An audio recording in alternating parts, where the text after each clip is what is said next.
Hey everybody, Scout Crafter here again. It's midweek Wednesday. Hope you're doing well. We got a lot of stuff to get to today. It's going to be a fun show.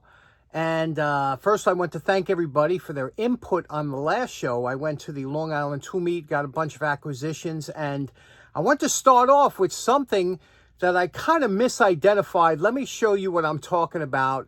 This is really great. Okay, last episode I said I got this cool valve from Roger and Mike, right? And I said, wow, this is, you could use this for filling or whatever because it's got a 2-inch nipple on here. Every time I buy something, I'm thinking how I could use it, and I'm thinking I could use it for the oil fill. But what this was for, and a lot of you jumped in to tell me, which I appreciate so much, is this is meant for 55-gallon drums, okay? Morse, they call it like a Morse valve. Some people call it molasses valve. But I guess it's made for thicker oils or whatever. I don't know if it would hold gasoline. I don't know if that seal is tight enough. But basically, this is a 2-inch NP National Pipe thread, taper thread. This screws into the top of your 55-gallon drum. When you turn the drum on its side, this is how you open it to let the fluid out, and then you close it, and we're going to work on that and get it real nice. But that's what that is, and thanks so much for letting me know. Okay, to start off today's episode, the first thing I got to put out is a disclaimer, okay? And the disclaimer is, if you're like me and you like gadgets and you're easily persuaded when you see a really cool gadget and you don't have the money or you don't want to buy anything new, turn off right now. Or fast forward until you see the lamp project that we're going to start today. But for now, having said that disclaimer, if you're a fan of the channel, that I love and use often grappling hooks. Okay, all different types of grappling hooks. I have them big, small. I use them for all different things. Like the other day, I had to trim some hedges that were overhanging my neighbors, and I don't really get along with my neighbor too good. So what I did was I take a grappling hook and I throw it over the top and pull the hedge towards me, and then I cut it off at the bottom, so I don't have to go into their yard or whatever the case may be. So small grappling hooks. There's all different types of grappling hooks that we've covered before. One grappling hook that a lot of people enjoyed was the folding grappling hook that we have here. You can see that the tines fold up, and then when you pull this down like this, it holds them open like that. And then if you want to close it, you just do that, and then it stores folded in your pack or whatever. Here's another type of folding grappling hook we spoke to, and this is aluminum, but again, it's good for like pulling or grabbing some gear or something that might have fallen out.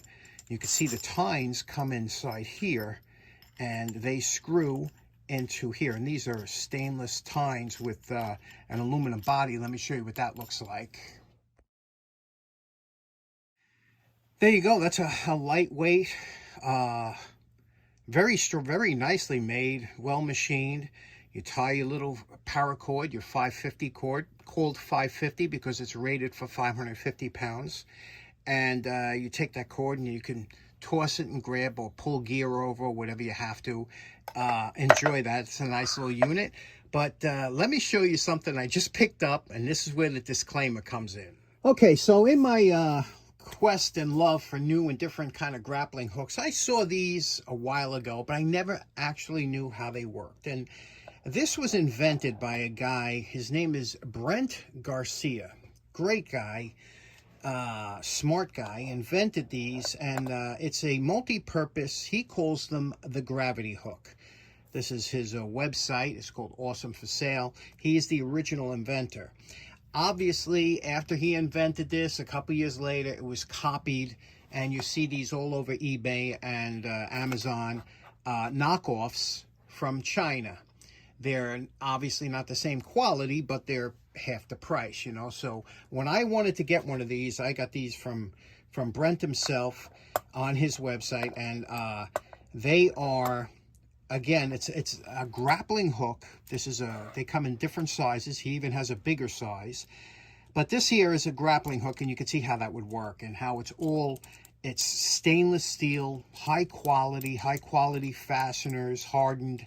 They're just, you know, real nice, right? But let me show you what's so interesting. Besides being a grappling hook that you could throw this over, you know, with a rope, what you can do here is there's a little pin. You see that pin there? You pop that pin out. See this? It's got a ball detent on the end of it, and you put it over here for safekeeping.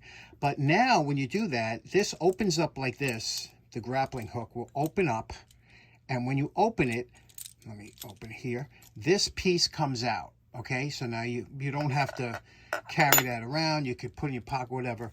Now this becomes what he calls the gravity hook or the pickup hook. And what you do is when this comes down, this will pick up items. And everybody should have a magnet, one of those retrieving magnets. I know I have a couple. If you should drop something, or let's say you're in an area and you drop something that you can't get to, you can't just go down and pick it up, you can use the retrieving magnet. But what do you do for items that aren't made of steel, non-ferrous or whatever? Now you have to figure out a way to get this. This will pick up all different types of items from the floor. Let me show you how it works. I just think it's really cool. Now here I just tied a piece of rope on here. If you notice, I left a little bit of a tail. I'll show you what that's for later.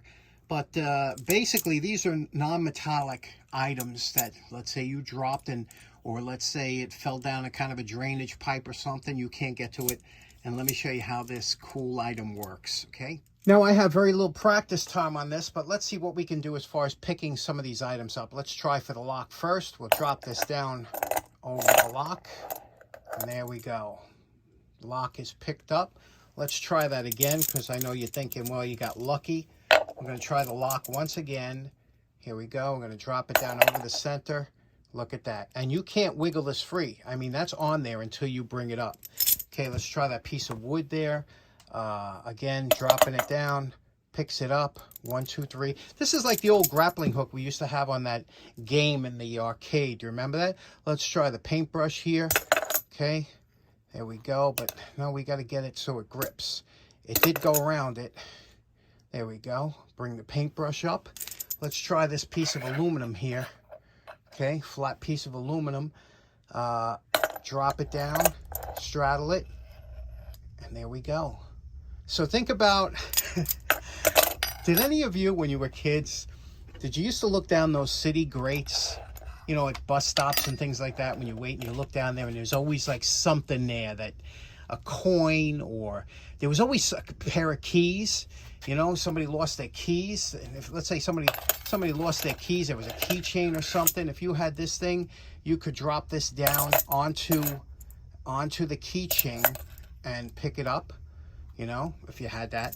This one here is the same thing, but smaller. Let me show you how this works. Now, you heard me talk about this little tail I left behind. In one of his videos on how to use this, he has a whole bunch of videos on these on YouTube. Brent says that if you leave that little tail there, and if you open the hook up like this and pass the tail through like that, that'll keep the hook open somewhat, that when you bring it down on something like this piece of wood here, the rope will drop out of the crease, and it'll grab it much easier for certain items. So that's why I left that tail there. To put this into grappling hook mode again, remember it's got that pin with the ball detent at the end. Take that out of the little storage area it has on the tool, put it here in the middle, close this up around here. Remember, those will fit in the slot there, and there's a hole right there that you push this pin through, and that stops it from opening up. Now this is locked in, and there's your grappling hook again. Now this one here, you can see how this works. It's a regular grappling hook like this. If you want to make it into a gravity hook where it picks something up, there's spring here that keeps it locked shut. You pull the spring down around the little split ring down here, okay? This will open up and take this piece out again, same thing. Now you have a gravity hook that'll pick up really small things. Let's get some small stuff, like if you saw a ring at the bottom of that grate. Okay, here are some small items that you might want to use the smaller grappling hook. Here's a copper, what is it, terminal, a homemade terminal that I made. That lifted that up, okay. Let's try the that nut, even though you might use a magnet for that. If you drop it down on here, okay, it picks it up easily. Okay, let's try that bolt over here. Okay, again, you're dropping it down, grabs it, and it lifts it up. This is supposed to be able to pick up like a coin. Let's try a washer. Okay, here's a washer. Oh, almost had it.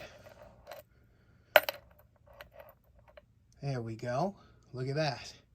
So I guess you could pick up a coin, a washer, anything like that. Once again, to make it into a grappling hook, you take that little center section, you place it in between the teeth here like this, and close the teeth up. It has a little notch in there, and then you're going to slide this spring up over that, and now that won't come out anymore. That's solid in there. Very interesting, huh? What a cool design. You remember the claw game at the arcades? They're always a lot of fun, but interesting design. What do you think? I'm having a ball with them, trying all different things. It works great. Now, remember, they do make a knockoff. If China makes a knockoff, it's nowhere near as strong, but again, it's less price, so it's all up to you what I'm saying. But, you know, I always like to give credit to the guy that invented it, and he really does put out a good product. You'll see by the videos if you're interested. Anyway, next up, we have a lot of people want to see that lamp done that I got at the tool show from Roger and Mike. And what a lamp it is. Let's check it out. Next up, this is that intricate, ornate lamp we got at the Long Island Tool Meet from, like I said, Roger and Mike. And everybody wants to see this done or at least working. So what do you say we see what we can do with it? We'll see what we can do as far as cleaning it or whatever the case may be, getting this working, introducing, look at the bottom's ornate, and there's the, we got to be able to do something with this, right? So let's get started on this. It might be a 2-episode project. Okay, first thing we're going to do is first you have to determine what colors this was. Now, it looks to me like this lamp was silver at one time because on top here, there's a little bit of silver. You could see that remained on there. See that? And I believe that silver flaked off. But I also believe that over here, this was a bronze or brass color. I don't know. What we're going to do is we're going to remove one of these pieces and brush it, clean it, and see what it comes up as. Nothing beats that cobalt blue Craftsman screwdriver from Taiwan. Now, these use 2 different screws. They're both, this one here, thicker screw goes on top, thinner on the bottom. These come right off. You're going to see how easy it is to disassemble this. Again, this is a cast piece. This is nice because we can experiment on the back here, different things. But you can see it was silver at one time. So we can experiment on the back to see how it comes out, and then we can work towards the front. And I'm going to mark these to make sure they go back in the same position. A lot of times, even though they're probably the same casting, lamps tend to, sometimes they were tweaked or whatever back there. It's always good to put it exactly where it came back. So with a magic marker, you could write on here, and you could see it was beautiful silver there. You could write 1 there and 1 here, so this way when it goes back, you don't ever have to worry. Okay, coming along okay, but this is where you realize, you see, I bit off a little bit more like it's you. Here's why you always have to check your items. You see here, we have, you see that? We have some bare wire there. Can you see that? And that was here, and it could have energized the outside. So you always got to be careful before you start plugging things in. There's over here where the switch was, you could see there's some bare wire there. When the wires get old, the insulation tends to crack. They don't bend like they should. You see, it cracks. So that's the only problem. The inside of the wire is fine. It's always the insulation. Okay, here's another issue here. This is the center socket that went down. They used the old-fashioned, and you can see this here. This is the old-fashioned porcelain, okay? You can see the center contact, the way it was hooked up here. And then they had some kind of insulating material. Sometimes they used mica. They used different insulating materials. The same here with the neutral. Here's the neutral connector. You could see, and how they did it, this neutral connector was just laid into the bottom of the socket like this, okay?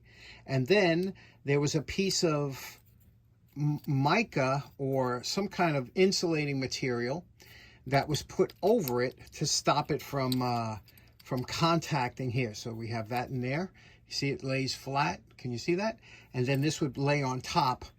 And so by today's standards, these are considered, you know, a little bit sketchy, a little bit dangerous. So we're not going to try and reuse these type of sockets, like I said, because a lot of those insulating materials, whether they be mica or whatever, they tended to get brittle and fall apart, and that's where you ran into problems with shorting and things like that. Today, they don't have that kind of issue, but let's get the rest of this apart and see what we're dealing with. Unfortunately, these sockets are rusted to the bottom, so you have to destroy them, which I'll show you here, to get them out. Okay, here it is. I'm screwing this here. This one was, luckily came out. You see that there? You see these? Whereas some of the others don't, you know, so that's always, see the issue you have with the rust? Whatever this was, whatever kind of zinc this was, wasn't rusting, but all the other parts do. Okay, like I said, most of the sockets you'll have to destroy, and that leaves this piece in there. That is rusted solid. It's a fine thread. What you do is you squeeze it together. Try and get your great-grandfather's pliers to do it. Squeeze it together like that. Spray a little 50-50. Don't be stingy with the 50-50 onto the threads. Hold it like this, and then twist it back and forth until you get a little bit of movement. That 50-50 on this kind of threads really does a good job on here. And then there's this piece underneath here that will slide out. See, that's that thread that I was telling you about that holds. That's an electrical thread. Okay, here's where we have to do our evaluation, where you want to go with this, how you want to do it. This is all trash. This all has to be replaced. Needs new sockets. We got everything apart, but is it worth? Here's where you have to really sit down and think about this. Okay, so I'm sitting here thinking, do I want to tackle this? I mean, this is a big, do I paint it? What do you do with it? So, you know, sometimes you just have to sit back for a minute and take one piece at a time. Okay, so that's what I did. This piece here, the center cone, this is it without polishing, okay? That's without polishing. So, you know, you could see the before and after, how that will come out. It'll come out good. This piece here, there's, you know, this is the side pieces, right? That's what it looked like before. This is what I did after. Take a look at that. That's one piece. Okay. Look at that. Come on, look at that. That is nice, right? Considering that all these pieces, you know, before and after. So this whole thing will come out like this. So will this cone. This cone, let me show you. I'm just going to, that area, I'm just going to polish it real quick. Okay, that was a quick polish. This is the before. There would be the after, the inside. What do you think of that? That's just one part, right? Before and after. And now remember, this is what it's going to look like together. You know, you'd see that, you'd see this. This would be done. And also, these pieces here, remember these on the bottom? This would come out like this. You know? What do you think? Let me know in the comments. You want me to go further with this? You want me to trash it? Let me know. Okay, so special thanks to Mike and Roger again for that great lamp. Let me know if you think you want to see it finished. It's a big job. Big job. It took me a while just to get that little bit that I got done, but then I got to order sockets and things like that. It's a big job. Let me know what you think. And let me know what you think of the gravity hook. Pretty cool, right? Hope you enjoyed today's episode. We'll see you again on Friday. Take care now. Bye-bye. Uh-oh, we dropped the hammer. Drop the wrench. Drop the utility knife. Drop my hearing protection.